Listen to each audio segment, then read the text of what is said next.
Hello everyone. Today I am answering a question that came into the live Q&A, but I feel like required a little bit more of an answer, and I've gotten asked this a lot, so I figured let's just go all in on this one. So someone had asked the best way to detox the body from heavy metals. I feel like a lot of people hear, oh, you need to detox your body from heavy metals, and they're like, I don't know if that's a real thing.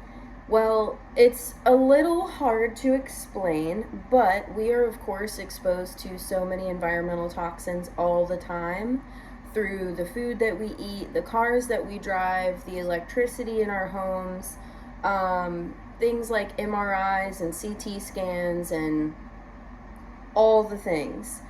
And heavy metals are everywhere. Your body, your skin's largest organ, we're constantly absorbing all of the things around us. And occasionally we get to a place where our bodies need a little help because sometimes you get used to the amount that you're taking in and your body stops detoxifying it or slows down. There's all sorts of things that can happen. So I am not an avid cleanser. I don't think it's a good idea to do it regularly. By regularly, I mean every other month or all the time. I just don't think it's a good idea. You don't want your body to become accustomed to anything.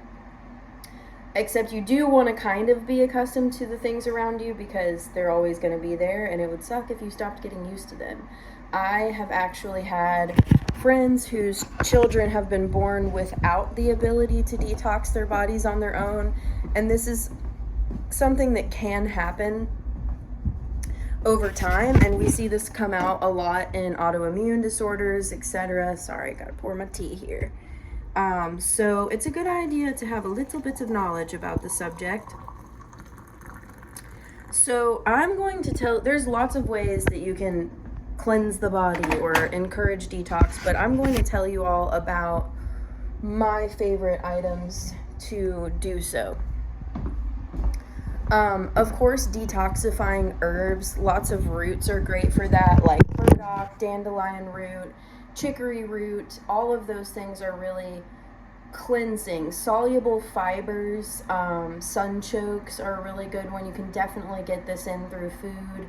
Slimy mucilaginous things like marshmallow root, slippery elm, and then also really well cooked foods like broths are going to be great.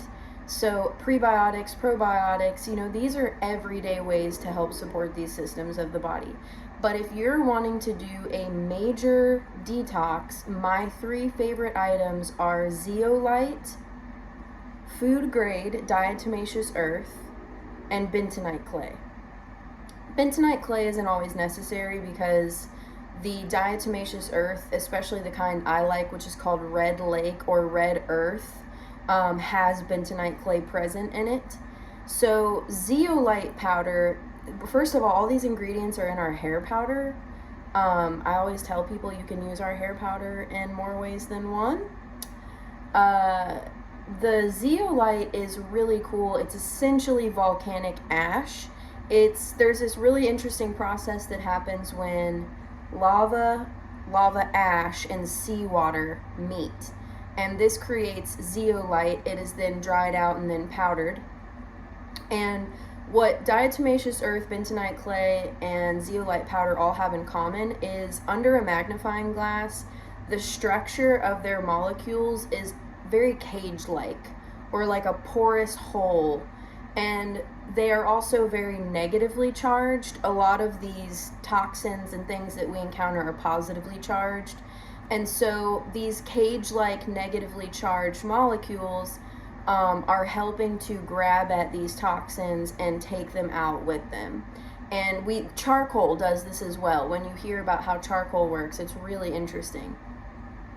The best way to do this is on an empty stomach, which can be a little difficult. They're gentle. You have to be gentle. I would say let this video be an introduction, but before you do this, do some research about the amounts. I make a mixture and I take 1 teaspoon in water. I've never increased that, even though I have heard of people increasing it to 2 teaspoons after a couple weeks. But I don't ever do it that long. I'm typically going to aim for 10 days, and honestly, that might be hard for me to remember to do.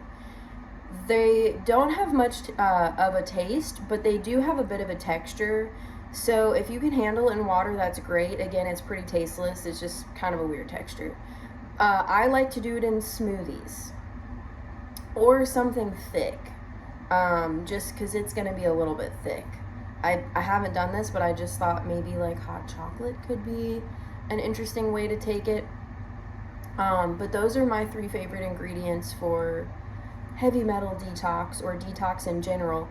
The thing to remember is that they are thick clay-like substances, so please stay hydrated. You are going to want to drink twice as much water as you normally do.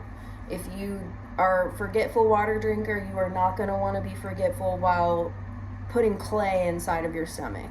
So stay hydrated, moistening foods, detoxifying foods, easy to digest foods.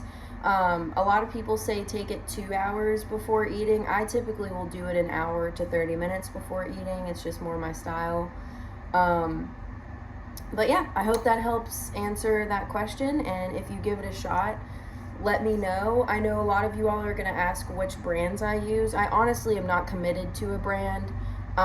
You can get liquid zeolite if you want to spend a little extra money on that. That might make it a little easier to incorporate. As far as the Red Earth, Diatomaceous Earth, there is a brand I think called Red Lake. It has animals on it because I give it to my animals. I use it in our coop. Diatomaceous Earth is wonderful for so many things. Cleaning.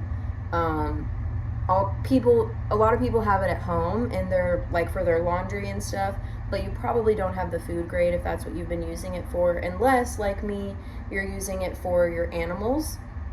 We also add it to like our chicken dust bath and sometimes our dogs. It's a good like mite and bug deterrent. That's another thing that this is going to help with is parasites, and I know a lot of people are really concerned about intestinal parasites right now, so give it a shot.